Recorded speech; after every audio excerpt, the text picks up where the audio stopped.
habibillah ala yasin habibillah tawassalna. Ketika ditanya sebab su'ul khotimah, maka beliau jelaskan dalam kitab Minhajul Abidin. Kemudian Imam Sufyan Tsauri, orang alim, ditanya ketika beliau selama wafat itu, apa yang menyebabkan beliau itu tinggi derajatnya? Beliau bisa bercerita. Imam Ghazali pun sama. Imam Ghazali itu ketika beliau wafat, maka murid-muridnya pun bertemu dengan beliau dan ditanya, ya Imam, apa yang dilakukan Tuhanmu kepadamu? Maka beliau menjawab, aku berada pada posisi yang mulia ini. Beliau sudah pada tempat yang mulia, kemudian pada singgasana yang luar biasa. Intinya tidak bisa diceritakan bagaimana keadaannya, sehingga dituliskan di dalam kitab-kitab.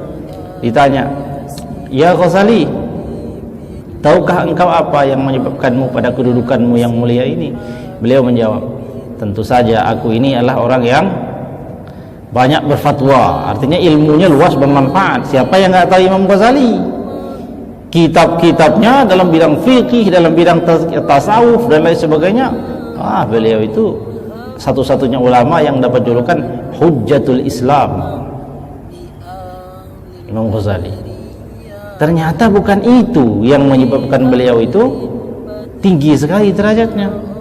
Beliau ditinggi derajatnya berdasarkan ilmunya itu, tapi ketinggian yang sempurna itu tadi ternyata dikatakan, tidakkah engkau ingat pada suatu ketika engkau menulis kitab? Beliau itu kan menulis kitab terus.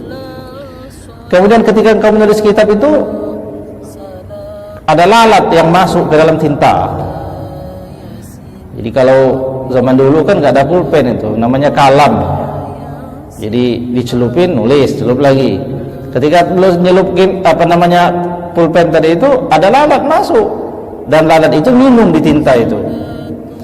Saking adabnya Imam Ghazali ini, dia tahan, tangannya nggak bergerak, nggak diusir lalat itu, dia biarkan, dia tidak angkat penanya, hanya untuk membiarkan lalat itu supaya kenyang dan puas minum daripada tinta itu tadi.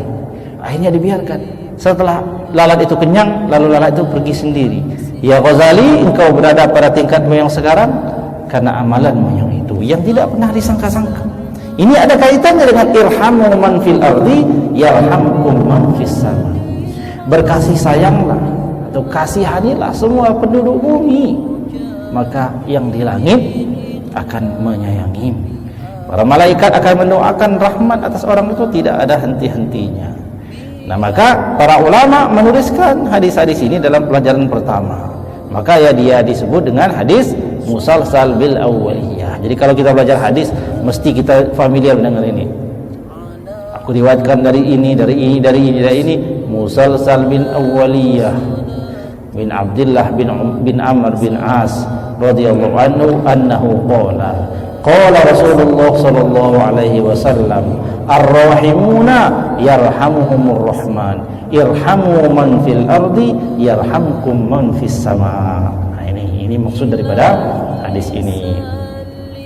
Nah, kenapa Ibu Bapak-Bapak sekalian, kita ini semakin lama belajar harus semakin bagus akhlak. Semakin lama kita di majelis taklim harus semakin bagus budi pekerti kita.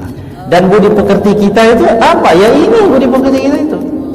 Tidak lagi kita ini mestinya